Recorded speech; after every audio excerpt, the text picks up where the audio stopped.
Biblical prophecy and Israel have always been inseparable, from the miraculous rebirth of Israel in 1948 to the Jewish return to Jerusalem, Judea, and Samaria in 1967.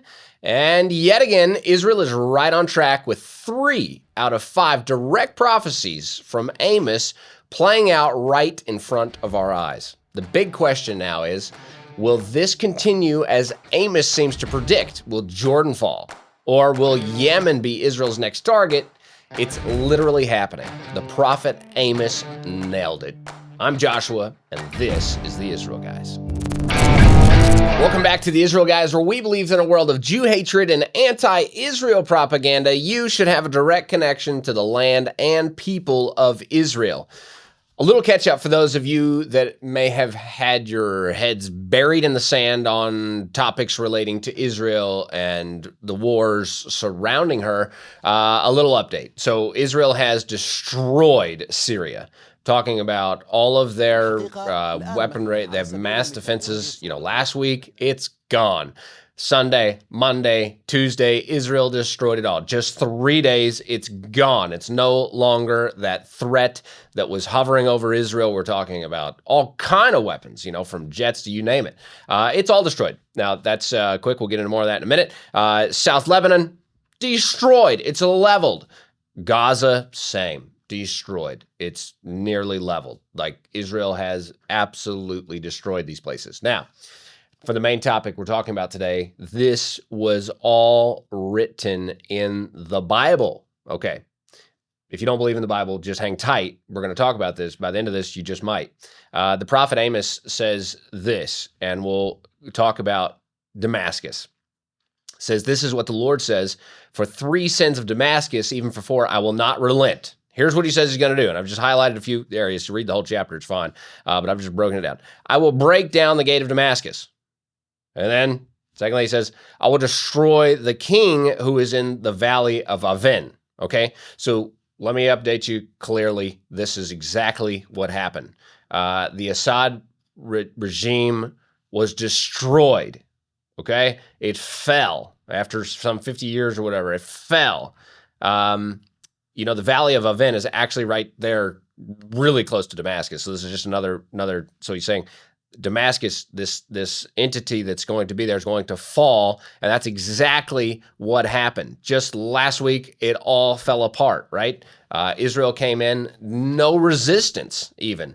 Assad fled. The rebels came in and took over. In that kind of the wake of Assad leaving and the crumble of his government that was very anti-Israel and was a major threat, Israel just kind of walked in and took over the place, all right? To just give you a bigger idea, those tanks and those missiles and those rockets and the fighter jets that were all could have been used to fight against Israel, like what we've seen Israel fighting literally in Lebanon, its neighbor, could have been, but no. This was an amazing thing that happened. The king fell and the place fell and is no longer a threat. Just exactly what Amos outlined. Now, he doesn't just stop with Damascus. He really circles Israel. Now, there's other players out there, but the prophet Amos doesn't seem to be really speaking about these other players. He's talking about the direct circle around the modern day state of Israel, which is fascinating because it really seems like a prophecy for our time.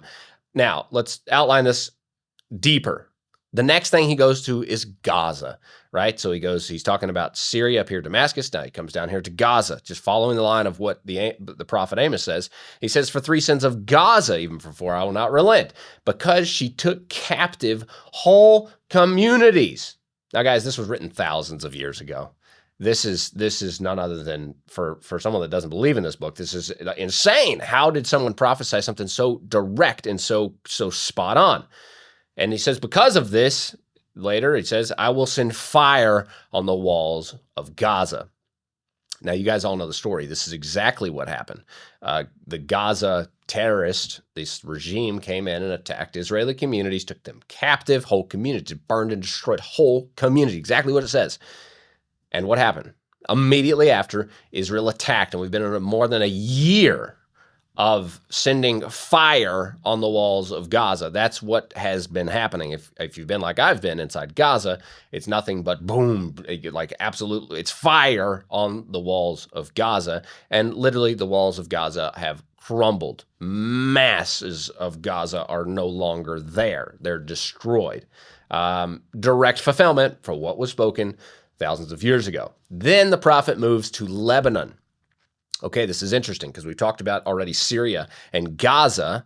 Boom, boom, done. Happened, exactly. He moves to Lebanon. Well, and he specifically mentions Tyre, which is fascinating because we have Lebanon is very large, but Tyre in Lebanon represents an area of Israel to the Litani River, which you've heard about. And this is what the prophet says. For 3 sins of Tyre, even for 4, I will not relent, because she sold whole communities of captives to Edom, disregarding a treaty of brotherhood.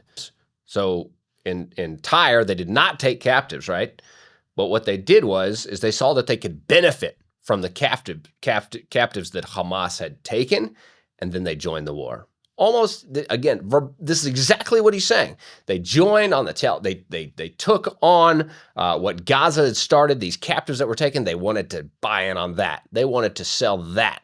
And that's exactly what they joined in with, as the prophet mentions here. And because they joined this also, this terrible treating of the captives and selling these and being a part of this, God says, I will send, through the prophet, he says, I'll send fire on the walls of Tyre. Well, you guys know what's happened. This is exactly what has happened in Lebanon, specifically south of the Litani River, which Tyre represents that exact specific point that Israel has destroyed up to.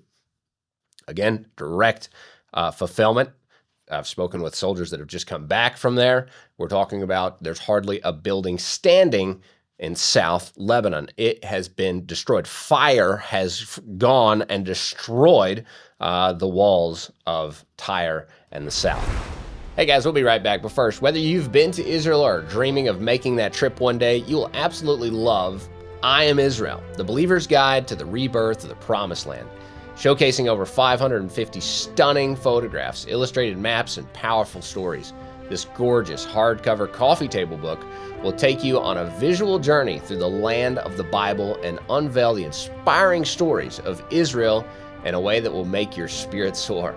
Through this book, you'll explore the epic regions of Jerusalem, Judea, and Samaria, the coastlands, and the Galilee. Meet Jewish pioneers who are returning to their ancestral homeland, just as the Bible foretold. Discover stories of Christian heroes who played a pivotal role in the reestablishment of the nation of Israel, and learn about the Feast of the Lord, from Passover to the Feast of Tabernacles, and see how they are celebrated in Israel. This vibrant, hardbound coffee table book is the perfect way to introduce anyone to the miracle of Israel, and for people with children or grandchildren, it can be used as a visual way to teach them the reality of the Bible. Order today and you'll also receive free digital copies of the best-selling I Am Israel movie and original motion picture soundtrack. Visit the book section at IamIsraelFilm.com or simply click the link in the description below to get yours today. Okay, this has all happened, okay? And that's amazing, because this is what prophecy is. And I don't really, we don't foretell things with prophecy. You get in a lot of trouble when we do that. But this is things that have literally happened. We're looking back on words that the prophets foretold that we've just seen happen right in front of us. Now, what's interesting is the prophecy continues, and this is where it's really fascinating. And I'm not going to say this is going to happen, but let's just look at what the prophet continues to say. He focuses next on what today is known as Jordan. He says, I will send fire on Teman that will consume the forest of Bozrah. For 3 sins of Ammon, even for 4, I will not relent. I will set fire on the walls of Rabbah that will consume her fortresses amid war cries on the day of battle, amid violent winds on a stormy day. Her king will go into exile, he and his officials together. All right, so this is crazy because it's going very pointed into something that's going to happen in all of these cities back then, tribal clans. It wasn't Jordan back then. So he's naming these big cities that go all the way from north to south of Jordan. It just outlines Jordan today.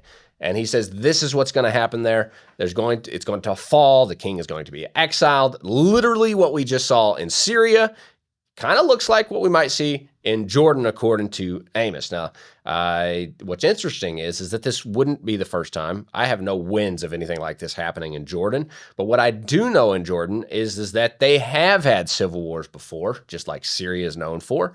And that's why Syria just collapsed, because a minority was ruling the majority. And that don't last very long, folks. That just doesn't work. And that's actually what's happening in Jordan as well. It's not very stable. The only stability of Jordan is America and Israel that are propping up the moderate, the Hashemite kingdom, the moderates there, when more than estimated 60% of Jordan is actually Palestinian Arab, meaning they're the same as what's over here, the PLO back in the day, the PA today.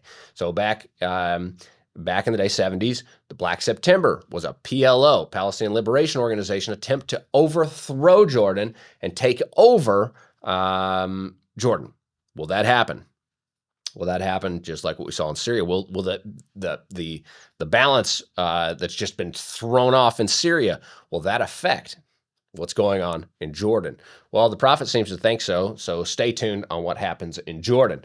Now, this is also fascinating, is that when we see the word Teman, it's also that he would send fire in Teman. That could be Jordan. But it also could be, Teman is in Hebrew today, modern Hebrew, is how you say Yemen. Well, you guys know what's going on in Yemen. Yemen would be considered another one of the points of major attack against Israel. Just had a drone hit Israel the other day. Like they've really had some harsh movements and have really impacted Israel negatively. And we continue to see what's going on in Yemen affect Israel bad. Israel's not going to sit by and watch that. And maybe the prophet is also alluding to the fact that indeed Teman, Yemen, in the Hebrew, right, could not just be talking about a city over in Jordan over here. He could literally be talking about Israel's next punch, and the walls of Teman, Yemen now are going to be hit with fire as well. I think, naturally speaking, that many people are thinking this is going to happen. That will certainly is on Israel's radar, just by the fact that Yemen continues to attack Israel. Israel doesn't sit by and just be attacked. No, they're very much so on the front right now.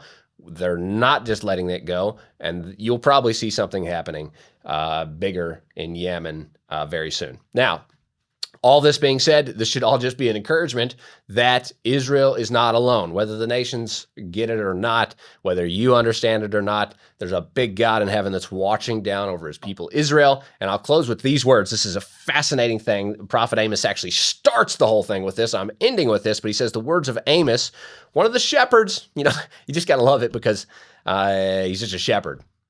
The farmers of Israel are probably one of the people at the brunt of all the attacks of the world. They've got sanctions thrown down on farmers, all these things. Again, we're going back, just a shepherd. He lives in Judea, down in the area of Tekoa, thousands of years ago. And he has this vision, and I'll continue. It says, the vision he saw concerning Israel. He said, the Lord roars from Zion and thunders from Jerusalem. I believe in that God, and I believe that these words of Amos are alive today just as much as they were back then, and maybe even more so. We're seeing the words of the prophets being fulfilled in our time, and you should be encouraged at that fact. It's not how many, right? Millions are against what God's doing here. Millions resisted the return of Israel in 1948. Millions resisted Israel's return to Jerusalem, Judea, and Samaria, and continue to do so. But the Lord roars from Zion and thunders from Jerusalem. We should all be encouraged that God is watching Israel. His eyes never leave this place. Be encouraged, and whatever happens as we move forward are all in God's hands. Guys, just as an encouragement for you, stay tuned for next week.